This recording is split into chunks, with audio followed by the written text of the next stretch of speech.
Welcome into OutKick the show. I am your fearless leader, Clay Travis. I hope all of you are having fantastic Mondays, wherever you may be across this great nation. I am happy on the one hand because I have Nico Amalavea, whose name I just mispronounced, but that's why I call him Nico, on my team. And I believe the University of Tennessee is headed to the college football playoff. On the other hand, I've got Will Levis as the quarterback of my NFL team, and I think we are headed for a top 5 pick. All that and more, let's dive right in as we always do. Let me give you a little roadmap of where OutKick is going all college football season. Almost exclusively, Monday is going to be a reaction to what happened in football show. That is, whatever happened in the world of college football and the NFL, we will talk about on this show on Mondays.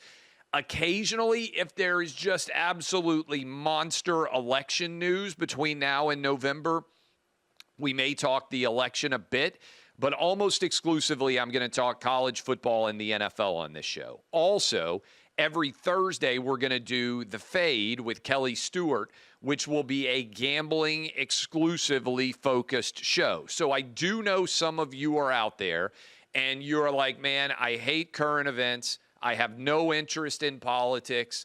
All I care about is college football and the NFL. It is my escape from the serious things in my life. If you are in that camp, I totally get it. I understand.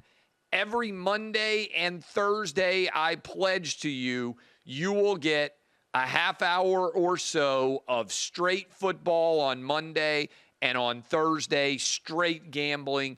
That's all you're going to get. But if you're out there and you're watching me right now and you're like, I don't care at all about football, Clay, you moron, the nation is at stake. Why do I care who wins a stupid college football game or an NFL game? All I care about is the election. We will have plenty of election stuff all throughout this fall as well, including Tuesday, the minute the debate between Kamala Harris and Donald Trump ends. I will be live with all of you right here, the same place that you are watching this. YouTube, Facebook, Twitter. I don't know. Do we have the ability to go live on Instagram and on TikTok? I can't keep up with all the different platforms we're on now. But you will be able to watch me react 100% live. I will have my handy yellow legal pad that I will be working on all throughout the course of Tuesday's debate. I will come and break down for you everything going on in the world of politics the minute that the debate is over. But with all that in mind, let me go ahead and dive straight into the college football weekend that was. I want to remind you as well, I am doing my starting 11 column as I always will and always have for the last decade plus. It will be up, unless there's some sort of travel mess, it will be up every single Sunday for all of you to be able to check out. I get up early in the morning on Sunday, or I stay up late on Saturday night, cranking out thousands of words analyzing what we saw in college football. So you can go read my analysis of college football as well. But I want to start right here with the biggest shocking result of the college football season so far. Northern Illinois pulls off the road upset at Notre Dame a week after Notre Dame went on the road and won what we thought was a huge win that might well propel them into the playoffs in College Station. What happened? Well, this wasn't a fluke. NIU was the better team. They outgained Notre Dame by roughly 100 yards. You had Notre Dame transfer quarterback Riley Leonard throwing 2 different interceptions that were both pretty awful, threw for less than 150 yards. And I think at this point, you have to start to question whether this is going to be a trend with Marcus Freeman. He's recruited well. This is back-to-back years. He has brought in a transfer quarterback who was well-established from the ACC. Last year, they went from Wake Forest, Sam Hartman, to Notre Dame. This year, they go Riley Leonard from Duke to go and play at Notre Dame. I would say neither one of those transfer quarterbacks have really played at an incredibly elite level. And this is the kind of alarming loss that sets off all sorts of questions. 28.5-point home favorite. This wasn't some sort of flukish, unbelievable outcome where you end up with a couple of kind of crazy outcomes. This wasn't some sort, where you get a punt return. I'll talk about that in the Titans game, for instance, against the Bears. Wasn't something where you get a punt return touchdown, kick return touchdown, couple of pick sixes. Northern Illinois lined up against Notre Dame all day long, and they were the better team. I give tremendous credit to Notre Dame, to their head coach. This is why, in many ways, we watch college football. As I watched the interview after the game, I'm not going to lie, it may have gotten a little bit dusty in my home as I watched that interview of Thomas Hammock, the head coach who had previously played running back for NIU, as he exulted in that win. I want to implore, we got a lot of sports media people who watch our clips, who watch our shows. I don't know how many of you had the same complaint that I did as you watched that incredible post-game interview of Thomas Hammock, the head coach of NIU. Don't cut away from the profundity of the interview in front of you. They cut away a couple of different times. They should fire the producer who made that call to show some random Notre Dame players on the field, to show some random NIU players on the field. The cutaway to show the sort of experience, the ambiance of the moment is sometimes appropriate, not when you have one of the most compelling coach interviews on the field that we're going to have all season. I just thought it was a failure not to stay focused on him as he was breaking down and crying. This is why I love college football. This is a guy who's put his heart and soul into coaching at his alma mater, and he just pulled off the biggest win in the history of NIU football, and every American was out there rooting for him unless you happen to be a Notre Dame fan. Down the stretch, I don't know how many of you have noticed this. I watch a ton of college football. I watch basically 14 hours of college football all day long. There are a lot of play reviews where it seems to me the wrong decision has been made and they don't overturn it. Now, the final kick that Notre Dame attempted ended up getting blocked, but NIU got a first down on that third down run. I don't understand how they went back and looked at it and said, hey, we've looked at this and we're going to stick with the ruling on the field that he didn't get a first down. I thought that was wrong. I'll give you another example. Oklahoma-Houston late. That wasn't a safety. You could clearly tell that the running back got out of the end zone. I don't understand what they're seeing on these instant replays. It appears to me that they are getting a lot wrong.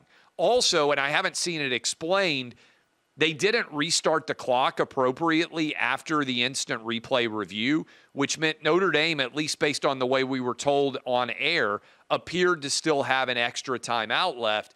It felt like Notre Dame was getting some home cooking advantages. Now, NIU wins. A lot of people are already saying, okay, what does this mean for Notre Dame's playoff chances? I'll confess to you, this is something I already got wrong. I looked at Notre Dame's schedule, and I said there's no way they're going to lose 2 games on this schedule, barring tremendous upsets. I just didn't see it. I think Notre Dame's out of the playoff now.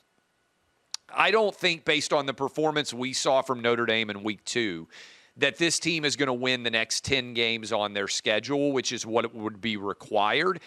I think Notre Dame's going to lose. I think the Fighting Irish, Marcus Freeman, not making the college football postseason.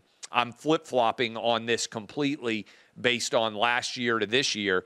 I don't think they're going to make it. I don't think they're going to be a playoff team. I think Notre Dame went from penthouse to outhouse, as we often see happen in college football. Props to NIU, most unexpected, biggest upset of the year so far in college football. We're early, but I would question whether anybody's going to pull off a bigger upset all season long. Biggest win, of the season so far in terms of a dominant road neutral performance, butt kicking, was Texas over Michigan. Quinn Ewers moved in the pocket phenomenally well. Early in this game, the only time they got stopped was on a holding call that negated a touchdown, followed by a missed field goal. I think there are two big takeaways from this game. One, Texas, to me, is the best team in college football through 2 weeks if you value on-field performance. They went on the road against Michigan, and they didn't just win. They thoroughly dominated the Wolverines on both sides of the ball at both points of line of scrimmage. Quinn Ewers was masterful. The play calling was phenomenal. Michigan didn't look like a top 25 team, and Texas looked like the best team in college football. This felt like two ships passing in the night. I don't want to pick on him, but Michigan doesn't have a very good quarterback. And I said, to me, ultimately what you're being asked is, do you have a quarterback that can win multiple games in the postseason? Davis Warren's not the guy. We'll see what happens with Sherrone Moore going forward. But right now, first-year head coach at Michigan, this feels like an 8-4 caliber Michigan team. And if Ryan Day can't win in Columbus against this Michigan team, he ain't ever beating them. But I think you would have to make, based on how Oregon's played, based on how Michigan looks, I think you have to make Ohio State a precipitous favorite right now in the Big Ten. Even Penn State, and I'll talk about that a little bit, was very fortunate to get past Bowling Green. I'll come back and break that one down. But Texas completely obliterates Michigan. Game wasn't very close. Texas, my number one team in college football. I'll come back with the OutKick top 10 shortly.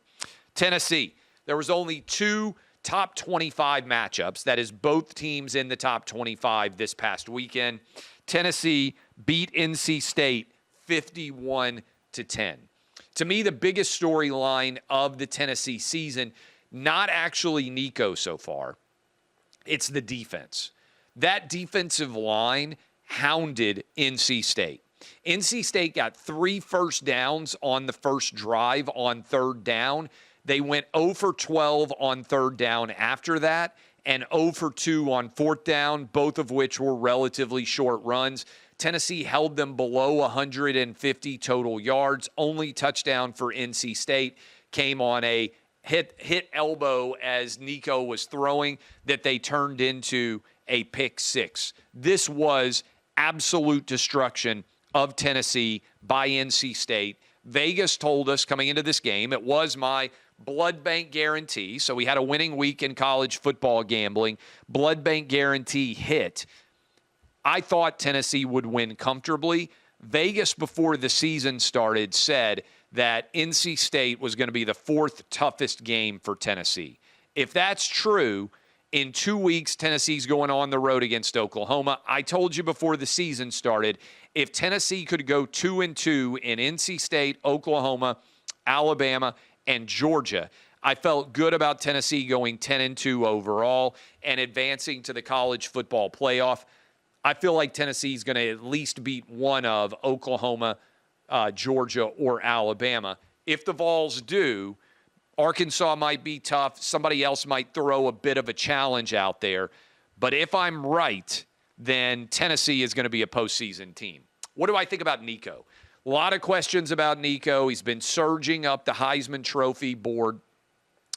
The best analogy for what Nico can be to me, if Tennessee's going to be a championship caliber team, either in the SEC or the playoff, is can Nico be Tennessee's Cam Newton?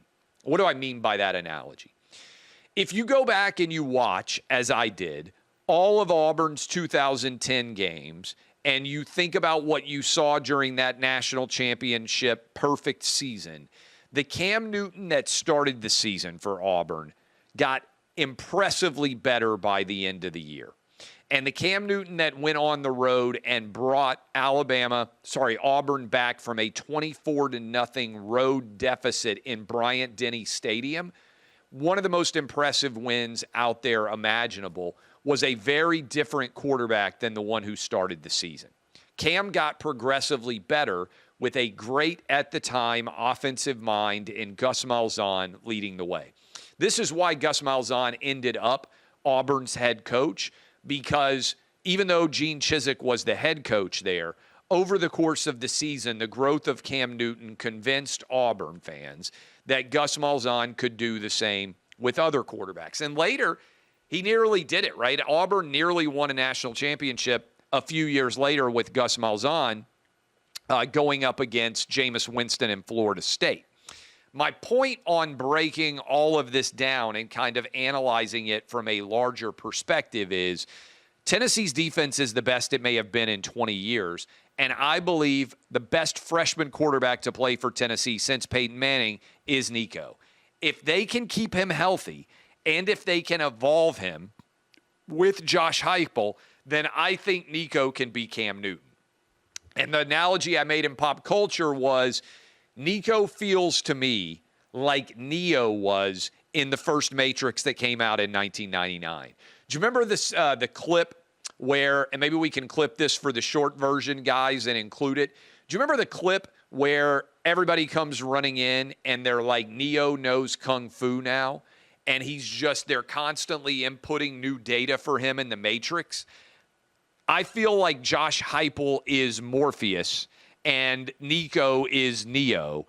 And if they can keep him healthy, they have the ability to completely remake the Tennessee offense on the fly during the season. I also think they're saving, to a large degree, Nico running the football and converting on some third and fourth downs for the big games where he's going to have to take big hits, whether it's Oklahoma, Alabama, Georgia, and potentially out there. We'll see maybe Arkansas on the road. One of these other games that ends up close that you maybe don't anticipate. I think they're going to try to limit Nico's hits during the regular season because he's not a huge guy. But you saw in the NC State game a couple of times they called his number in the run game. I think they're going to be doing that more going forward. Other big win. Congrats to Cornhusker fans. Nebraska takes down Colorado. And they did so in a really, really beat-down-esque fashion. Came out, got up 28-0. And I mentioned this in the starting 11, but I do think there's a storyline to pay attention to here. It's Matt Rule at Nebraska and how he's kind of stayed under the radar, hasn't drawn a lot of attention to himself compared to Deion Sanders at Colorado. Last year, Nebraska went on the road about this time in the year, lost at Colorado. Deion was the straw that stirs the drink. Everybody was paying attention to him.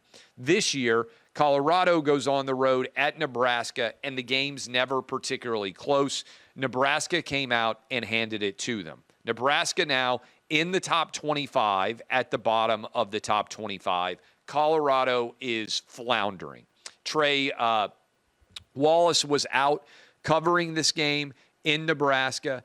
Saw that Shedeur Sanders left the field with 2 minutes left. To me, the analogy I made in the starting 11 is it's felt to me like Colorado is a team trying to drive full speed with a flat tire. And at some point in time, that flat tire gets to the rim and things really come unraveled in a hurry. To me, that's Colorado this year. I'm not sure that they're going to improve on last year's overall record. It would not stun me if they lost to Colorado State this weekend. I think Deion does not have the horses he needs on the offensive and defensive lines. I think Shedeur Sanders is about himself. I think that you are unlikely to see a Colorado team that looks much better this year than last year. And the real question is going to be how much commitment is Deion going to show to Colorado once Shedeur and Shiloh, his sons, are no longer on this team, and once Travis Hunter is gone as well? Ominous lights flashing if you are a Colorado Buffalo fan, because Deion has not gone out and recruited. He has not gone out and tried to build this roster by putting in the time to bring in 4- and 5-star athletes. He's basically gone into the transfer portal every off season trying to get a quick fix and I don't think it's working out so far, and it feels to me like Colorado is becoming unraveled. Okay, those are what I would say the 4 biggest games in the world of college football that stood out to me in general as we break everything down, having to go there. Now, what did I see elsewhere? Another big game that I did not anticipate. I mentioned NIU taking it to Notre Dame. Maybe the most shocking result that I saw that I did not anticipate in a conference matchup, South Carolina went on the road and absolutely dominated against Kentucky. 31-6. Every time Kentucky dropped back to pass, it was like they didn't have an offensive line at all. Just a blitzkrieg rush to the quarterback situation. I'm not sure that I've seen blocking that bad in the passing game in a very, very long time. Credit to South Carolina. They got a lot of young playmakers on the defensive line, it appears to me. But I'm not sure Mark Stoops has much juice left in Kentucky. He flirted with Texas A&M in the offseason, ended up coming back. There have been a lot of discussion points about whether or not Kentucky is committed where they need to be in the NIL. But the performance they put forward against South Carolina is one that, to me, looks like they may not win more than one SEC game, if that, all season long. So South Carolina, credit to you guys to get to 2-0 after not looking very good in week 1 against Old Dominion. The Gamecocks, especially on the defensive line, looked fantastic to get the road win against Kentucky. But my goodness, what in the world is going on?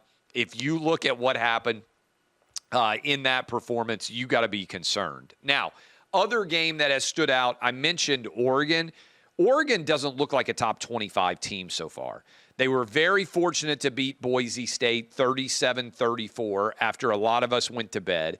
They were very fortunate to beat Idaho in week 1 after a lot of us were going to bed. I'm going to dive into the AP poll here in a moment, but to me, there is no way to justify putting in any way Oregon, even in the top 25, to say nothing of the top 10. Also, Auburn, 5 turnovers, losing at home to Cal. Given how tough your schedule is, that was a really tough performance. Alabama, Penn State, I'm going to keep saying it. I've been saying it for some time. In a 12-team playoff, it's like the NCAA tournament. Your team is not going to be great.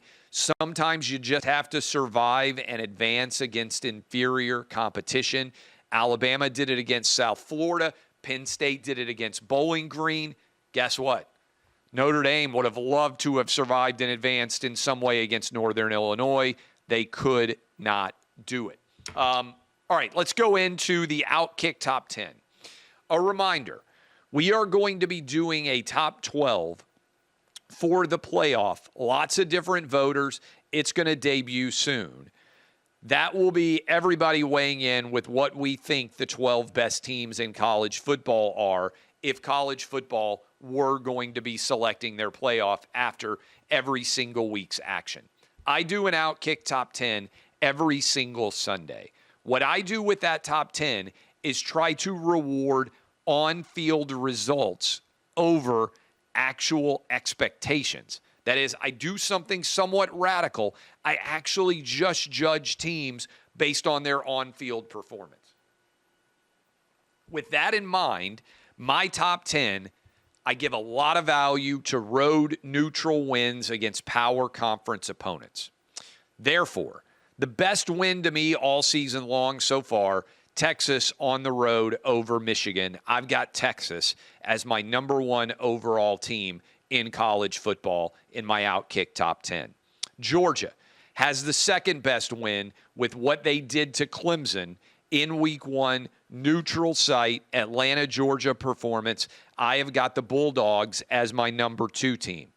Third best win to me, Miami on the road against a Florida team. They may or may not be very good, the Gators, But to put up the beatdown 24-point win Miami had over Florida on the road, I've got the Hurricanes as my number 3 team. In the 4 spot, how about Southern Cal?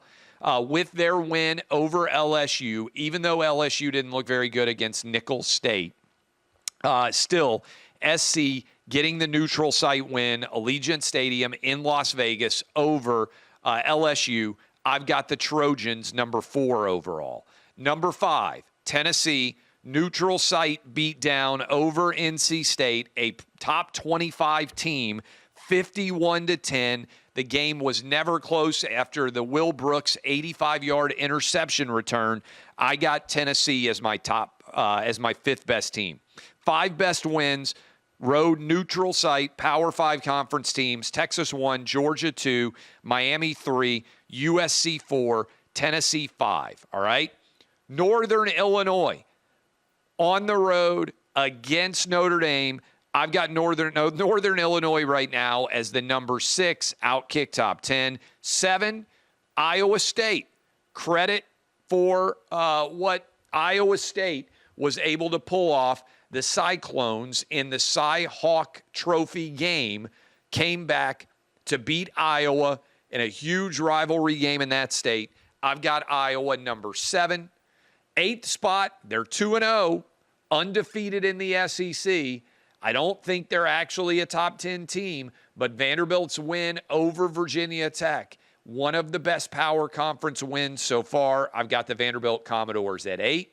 Nebraska, big win over Colorado. I've got them at 9. And I screwed up. I've got Northern Illinois in here twice. Somebody should have caught that in the editing. We're going to have to go back and fix it as I'm reading from it right now. I would probably say sliding into the 10 spot, Illinois would be the next team up to me. Illinois got a big win over Kansas. Brett Bielema's Illinois team, I probably would slide in at number 10 overall.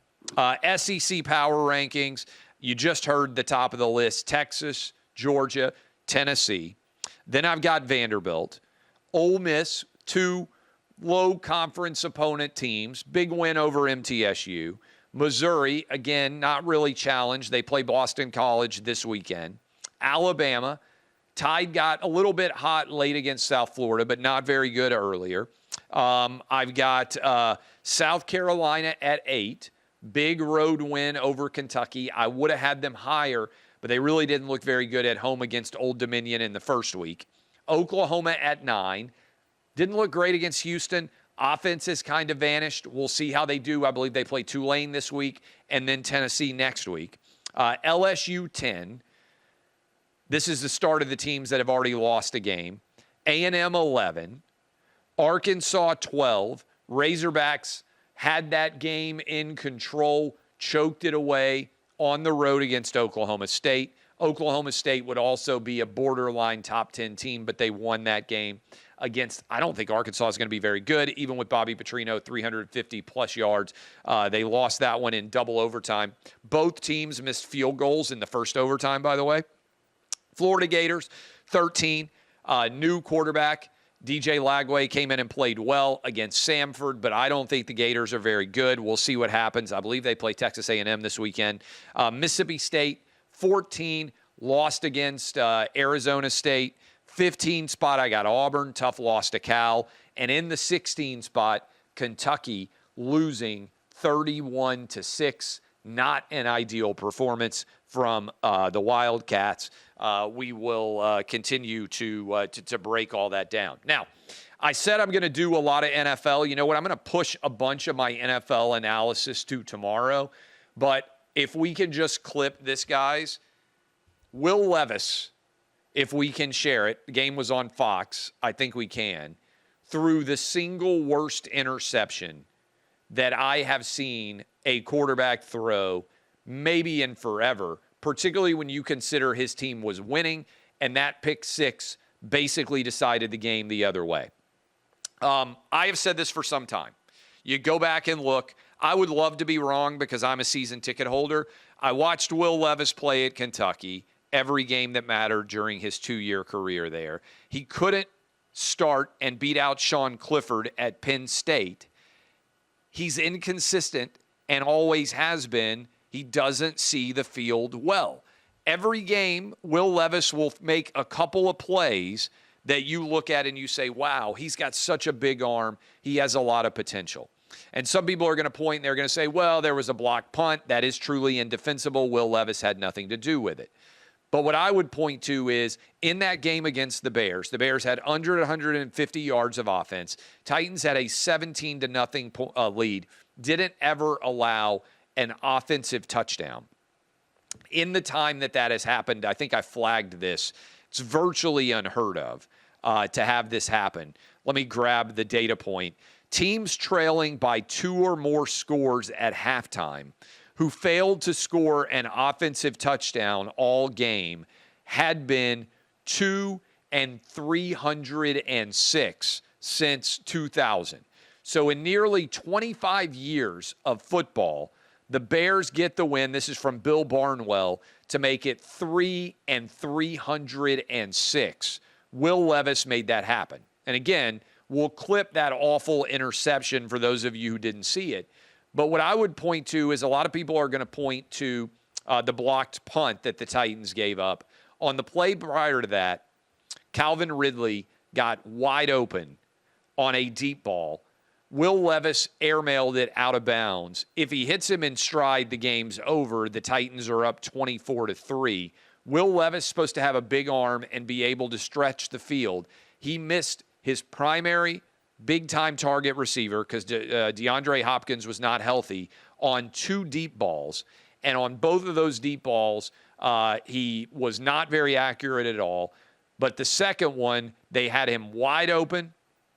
Callahan had schemed it. Ridley ran the route. He was wide open, streaking down the field, and Will Levis airmailed it out of bounds. If he just underthrows it, he probably gets a pass interference call. Even if he throws an interception, that's better than what ended up happening with the blocked punt. Will Levis had an opportunity midway through the third quarter to basically end that game, give the Titans a 3-touchdown lead, and he failed. Got hit and fumbled, threw the awful interception, threw an interception as I predicted he would to end the game. We'll react to the NFL slate on top because there's so many games that happen. I'm sorry, Browns fans. I got a bunch of takes on Deshaun Watson, but we'll wait till we see what happens. 49ers going up against the Jets. This final game, Monday Night Football tonight, I'll be watching. I'm also going to see Matt Walsh's Am I Racist? To see that game premiere. All that discussion and more on the NFL tomorrow. I am Clay Travis. DBAP unless you need to SBAP. I will see all you guys tomorrow.